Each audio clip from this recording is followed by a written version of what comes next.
Bapak Ibu yang Tuhan kasihi, kita akan mendengarkan kebenaran firman Tuhan pada saat ini. Kita bersatu dalam doa. Damai sejahtera Allah yang melampaui segala akal, itulah yang memelihara hati dan pikiranmu dalam Kristus Yesus Tuhan. Amin. Bapak Ibu yang Tuhan kasihi, adapun kebenaran firman Tuhan yang menyapa kita pada saat ini tertulis dalam kitab Keluaran pasal 33 ayat 15 sampai dengan ayat yang ke-23. Demikian firman Tuhan. Mari kita baca secara bersama-sama. Berkatalah Musa kepadanya,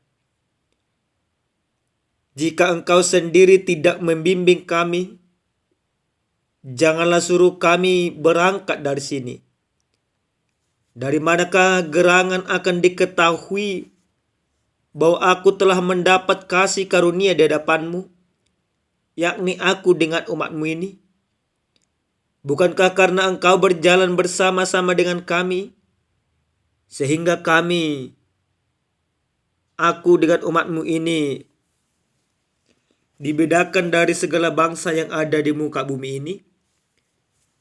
Berfirmanlah Tuhan kepada Musa, "Juga hal yang telah kau katakan ini akan kulakukan, karena engkau telah mendapat kasih karunia di hadapanku, dan aku mengenal engkau." Tetapi jawabnya, "Perlihatkanlah kiranya kemuliaanmu kepadaku." Tetapi firman-Nya, "Aku akan melewatkan segenap kegemilanganku dari depanmu dan menyerukan nama Tuhan di depanmu. Aku akan memberi kasih karunia kepada siapa yang kuberi kasih karunia, dan mengasihi siapa yang kukasihi." Lagi firman-Nya, "Engkau tidak tahan memandang wajahku, sebab tidak ada orang yang memandang aku dapat hidup." Berfirmanlah Tuhan, "Ada suatu tempat dekatku, di mana engkau dapat berdiri di atas gunung batu. Apabila kemuliaanku lewat, maka aku akan menempatkan engkau dalam lekuk gunung itu, dan aku akan menudungi engkau dengan tanganku sampai aku berjalan lewat. Kemudian aku akan menarik tanganku, dan engkau akan melihat belakangku, tetapi wajahku tidak akan kelihatan." Sampai di sana pembacaan kebenaran firman Tuhan. Jemaat yang dikasihi oleh Tuhan kita Yesus Kristus, ada sebuah kebiasaan yang baik tetapi yang tidak pernah kita biasakan di dalam kehidupan. Bahkan sangat jarang kita biasakan, yaitu meminta petunjuk dan pertolongan Tuhan ketika mengawali hari-hari. Boleh kita lihat sekarang ini, Bapak Ibu yang Tuhan kasihi, seberapa banyak kita di dalam kehidupan kita setiap hari, di pagi hari sebelum melakukan kegiatan, seberapa banyak kita mau berdoa, meminta petunjuk akan hari itu.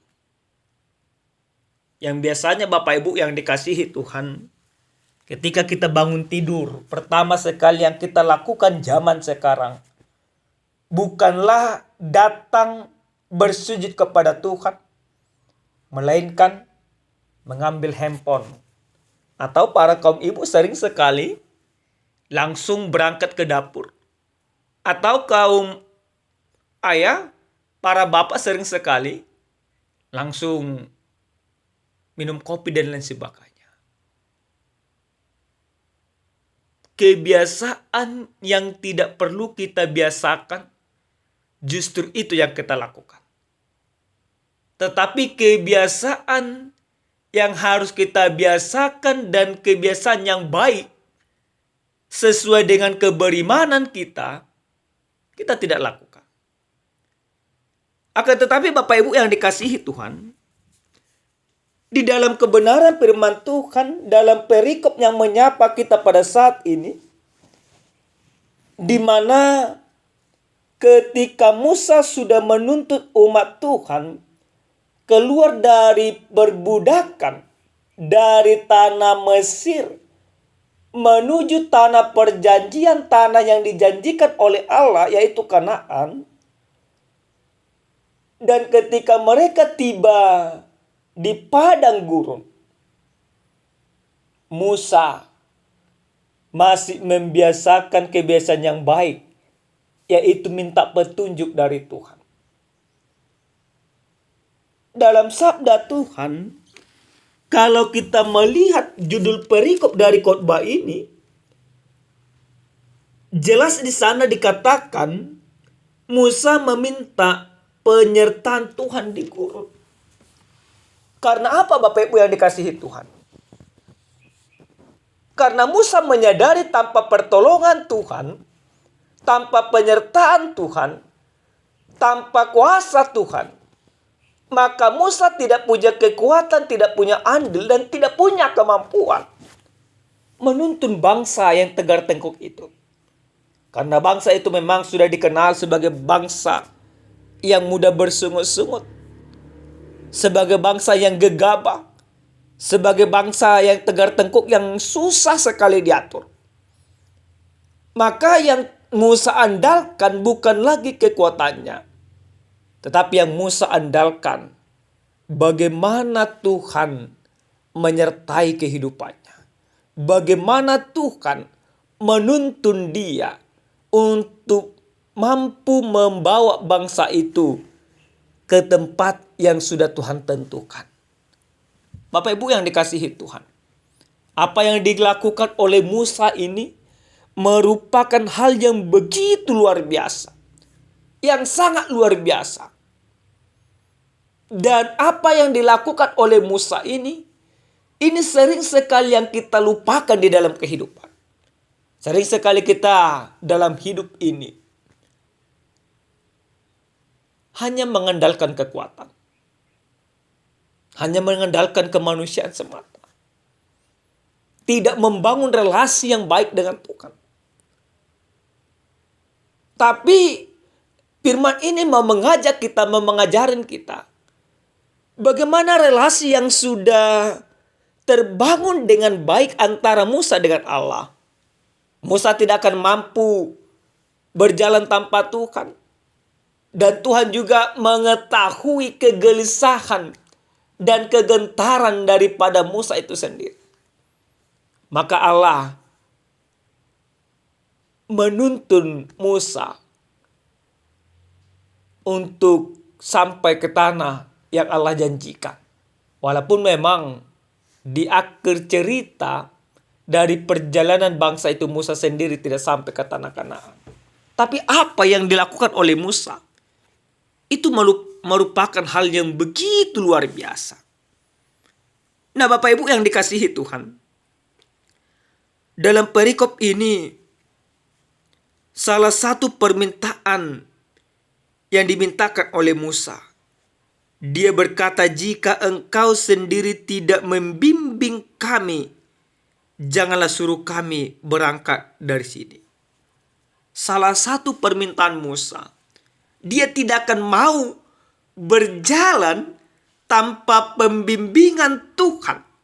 Dia tidak akan mau melanjutkan misi itu tanpa penyertaan Tuhan.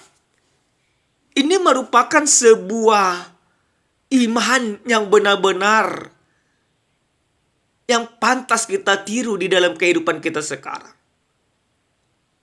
Nah, Bapak Ibu yang Tuhan kasihi, ketika Musa mengutarakan itu, Allah juga mengetahui kekudusannya, bahwa Allah tidak akan pernah bisa berjalan bersama bangsa itu karena Allah adalah Allah yang kudus. Sementara bangsa itu adalah bangsa yang penuh dengan dosa. Ketika Allah secara langsung akan hadir di hadapan bangsa itu, maka mereka tidak akan mampu hidup. Karena apa? Karena mereka sesungguhnya berlumur dengan dosa.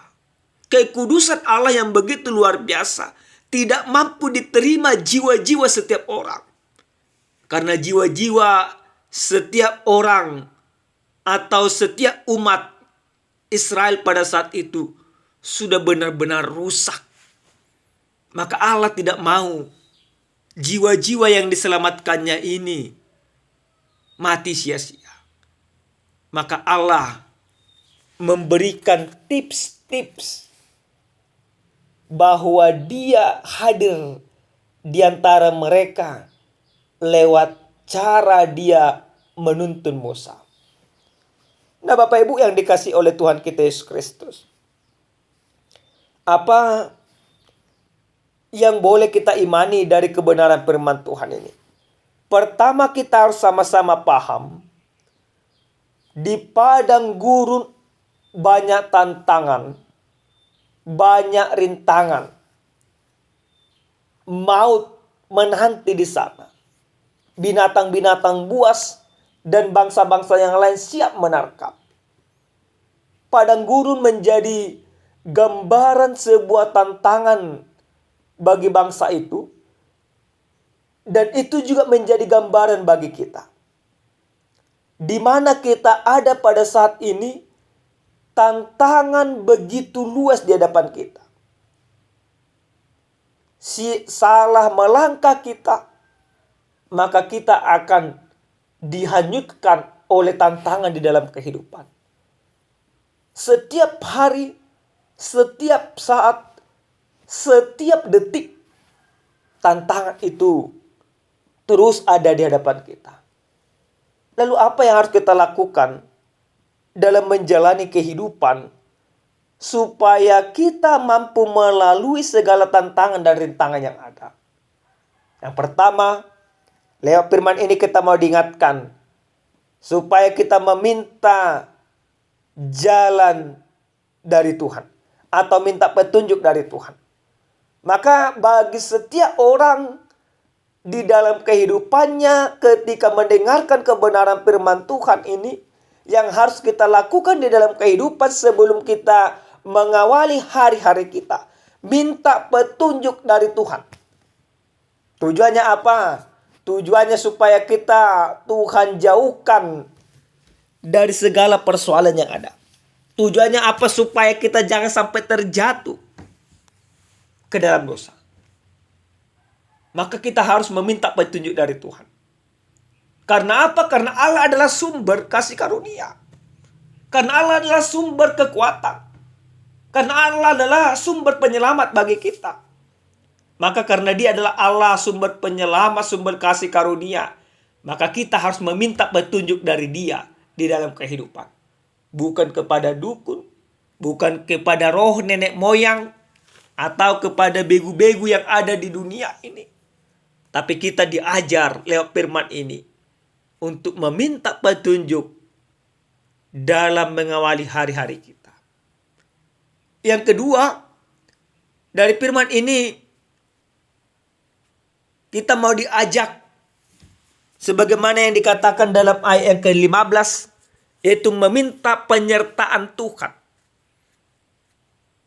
Bagaimana kita supaya disertai oleh Tuhan? Berarti yang harus kita bangun pada saat ini adalah relasi yang baik. Relasi yang baik dengan Tuhan. Relasi yang baik dengan penyelamat kita. Maka setiap orang yang percaya kepada Tuhan, bangunlah relasi-relasi yang baik. Ketika relasi yang baik sudah terjalin antara kita dengan Allah, maka pada saat itu baru kita minta penyertaannya. Tanpa ada relasi yang baik dengan Tuhan, jangan kita boro-boro meminta penyertaan Tuhan. Orang membangun relasi, maka pada saat itu Tuhan akan menyertai. Yang berikut Bapak Ibu yang dikasihi Tuhan. Dalam firman ini kita mau diajak supaya setiap orang yang percaya kepada Tuhan menyadari bahwa Allah adalah sumber kasih karunia. Musa di dalam kehidupannya, dalam menuntun bangsa itu, dia menyadari bahwa sumber kehidupan satu-satunya adalah Tuhan. Maka dia berserah sepenuhnya kepada Tuhan. Maka kita juga harus demikian Bapak Ibu yang dikasihi Tuhan. Di tengah-tengah kehidupan kita, di tengah-tengah keluarga lepas keluarga, di tengah-tengah setiap pekerjaan kita, kita harus menjadikan Allah sebagai sumber kasih karunia. Kita harus menjadikan hidup kita melakukan apa yang Tuhan inginkan. Kita harus mempermuliakan Tuhan lewat segala kehidupan yang terjadi dalam kehidupan kita. Ingatlah Bapak Ibu yang dikasihi Tuhan. Allah itu adalah sumber kasih karunia. Maka karena Allah adalah sumber kasih karunia, yakinkan dirimu hanya hidup di dalam penyertaan Tuhan. Yakinkan keluargamu hanya hidup di dalam penyertaan Tuhan. Yakinkan pekerjaanmu bahwa pekerjaanmu adalah untuk kemuliaan Tuhan. Dengan demikian, kita akan disertai oleh Tuhan. Dunia yang kita jalani pada saat ini, dunia yang penuh tantangan, dunia yang penuh dengan kemelut, dunia yang penuh dengan persoalan. Tapi ketika kita menjadikan Allah sumber kasih karunia, ketika kita minta penyertaan Tuhan, maka sekejam apapun dunia, kita akan menaklukkannya dengan iman yang berserah kepada Tuhan. Amin. Kita berdoa. Terima kasih ya Tuhan kami, Tuhan yang maha baik, untuk anugerah dan kebaikan Tuhan yang telah Engkau nyatakan bagi kami lewat firman-Mu.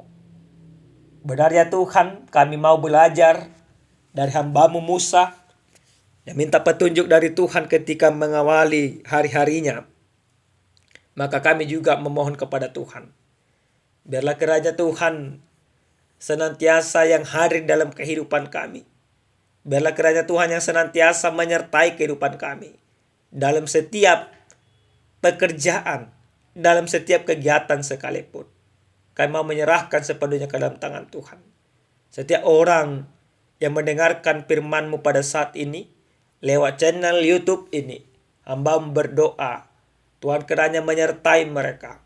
Yang sakit Tuhan sembuhkan, yang bergumul Tuhan kuatkan, yang di dalam masalah Tuhan bantu mereka, bahkan yang berduka Tuhan hiburkan. Hamba-Mu percaya setiap orang yang mendengarkan kebenaran firman ini, mereka akan diberkati oleh Tuhan. Sertai mereka Bapa. Dalam nama Yesus kami berdoa. Amin. Shalom. Salam sehat. Tuhan senantiasa memberkati kita.